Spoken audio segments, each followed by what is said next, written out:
नमस्कार साथियों, मैं राजेश सोनी हल्का महम, संयोजक महम 24 विकास मंच।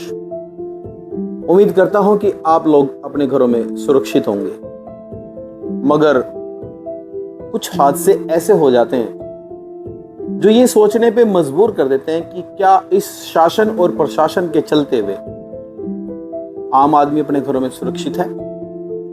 ये बड़ा सोचने का विषय है।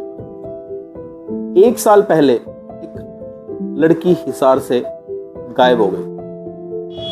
राम राम भाइयों, मैं दीपक सोनी, अर्शिता सोनी का भाई। भाइयों, आज भी हम कोर्ट में आए हैं और ऐसा नहीं है कि हम आज ही आए, हम रोज आते हैं कोर्ट में। राम राम भाइयों, मैं अर्शिता सोनी की माँ। 29 तारीख 9वां महीना 2024 को मेरी बेटी लापता हुई थी। उस चीज़ को 1 साल होने वाला है, सिर्फ 20 दिन रह गए हैं, 1 साल होने वाला है, लेकिन मरी है जी है कुछ नहीं पता हमें। पहली वाली टीम ने कुछ काम किया नहीं है, फिर बोल दिया गया बड़ी टीम लगा दी है। भाई बहुत बड़ी टीम है ये कुछ ना कुछ कर लेगी, हमें बहुत उम्मीद थी, आस थी, लेकिन उस टीम ने 2 दिन पहले तारीख थी हाई कोर्ट में, उन्होंने सिलेंडर कर दिया। भाई मुझे कुछ नहीं मिला। हमें आज एक उम्मीद थी कि कोर्ट से हमें शायद न्याय मिले, हमारी बेटी मिल जाए, इनको समझ आ जाए, लेकिन वहाँ से भी कुछ नहीं हुआ। वहाँ से केस बंद कर दिया गया, उन्होंने सिलेंडर कर दिया कि मेरे हाथ में कुछ नहीं लगा, बस बातों के बतासे बना दिए गए कि हम मारते थे पीटते थे, इस वजह से बच्चा नहीं मिला। अरे बच्चा क्यों नहीं मिला? मारते थे पीटते थे, बच्चा तो ला दो हमारा। हम ऐसा नहीं है, पहले भी हम ये बोला नहीं है, करेंगे भी। 20 दिन है और आज ये फिर मैं एप्लीकेशन लगा रही हूँ और बहुत सारी मैं लगा भी चुकी हूँ। सिर्फ 20 दिन है, सिर्फ 20 दिन है हमारे पास, और ये मैं बोल नहीं रही हूँ, मैं करके दिखाऊंगी।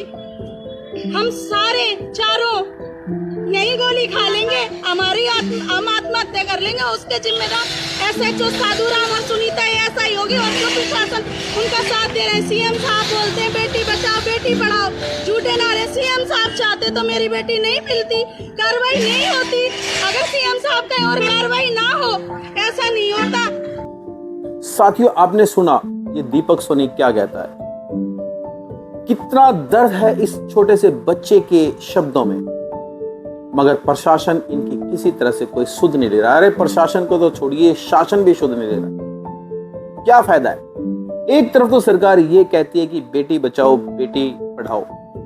अरे जब बेटियां ही इतने खतरे में रहती है तो उसको कौन बचाएगा और कौन पढ़ाएगा? किसकी जिम्मेवारी है?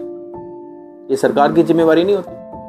ये पिछले 1 साल से ये औरत स्ट्रगल कर रही है, मगर आज तक इनको किसी तरह का कोई करेक्टिव एंड प्रिवेंटिव एक्शन नहीं मिला। इनको ये भी नहीं मिला कि बेटे हम आपका ये काम कर रहे हैं, आप चिंता मत करो। मैं जानना चाहता हूं हमारे इन नेताओं से, क्या अगर ये लड़की आपके घर की बहन बेटी होती तो क्या होता? किसी नेता की बेटी होती तो? किसी IG DGP और किसी की लड़की होती तो क्या आप चुपचाप बैठ जाते? किसी भी सूरत में नहीं बैठते। शर्म आनी चाहिए आप लोगों को। ये शासन और प्रशासन दोनों को शर्म से डूब मरना चाहिए। एक तरफ ये औरत कहती है कि अगर हमारी तरफ ध्यान नहीं दिया गया तो हम गोली खा के आत्महत्या कर लेंगे। क्या हमारा शासन और प्रशासन इस चीज की इंतजार कर रहा है कि कब ये मरे और कब ये चैप्टर क्लोज होए? क्या ये चाहते हैं? मजाक बना रखा आप लोगों ने। अरे आप लोग हमारी सुरक्षा के लिए, अगर हमारे साथ कुछ गलत होता है तो आप लोग उसको ठीक करने के लिए, मगर यहां हो क्या रहा? पिछले 1 साल की जूतियां टूट गई, कभी इस दरवाजे कभी उस दरवाजे। काम धंधा छोड़ करके सारे बच्चे आप लोगों के पीछे पड़े हुए, पढ़ाई का धंधे का सबकी बेड़ा गर्क हो चुका इन बच्चों का, मगर आप लोगों के कान पे जू तक नहीं। बहुत ही शर्म की बात है हमारे। मैं राजेश सोनी हल्का महम सरकार से ये गुजारिश करता हूं और मांग करता हूं कि जिस तरह से भिवानी में मनीषा के लिए CBI जांच बैठी है, इसी तरह से इस हर्षिता लड़की के लिए एक CBI जांच बैठाई जाए और इस परिवार को भरोसा दिलाया जाए कि आपके साथ किसी तरह की बेइंसाफी नहीं होगी। लड़की मरी है, जी है, अभी धरती पे है या नहीं है वो बात अलग है, मगर आप जांच तो कीजिए अच्छे से। ये औरत इल्जामात भी लगा रही है प्रशासन के ऊपर कि इन्होंने हमें कोऑपरेट नहीं किया गया। तो आप इसकी बात सुनिए और मैं उम्मीद करता हूं कि सरकार जरूर इस तरफ ध्यान देगी और इस लड़की की जो गायब हुई है हर्षिता सोनी, सीबीआई जांच होगी। और मैं आप सभी लोगों से भी गुजारिश करता हूं कि हमारे इस वीडियो को ज़्यादा से ज़्यादा शेयर कीजिए और प्रशासन और शासन के ऊपर इतना दबाव बनाए कि इस परिवार की समस्या हल हो। आप लोगों का बहुत बहुत धन्यवाद। Thank you very much.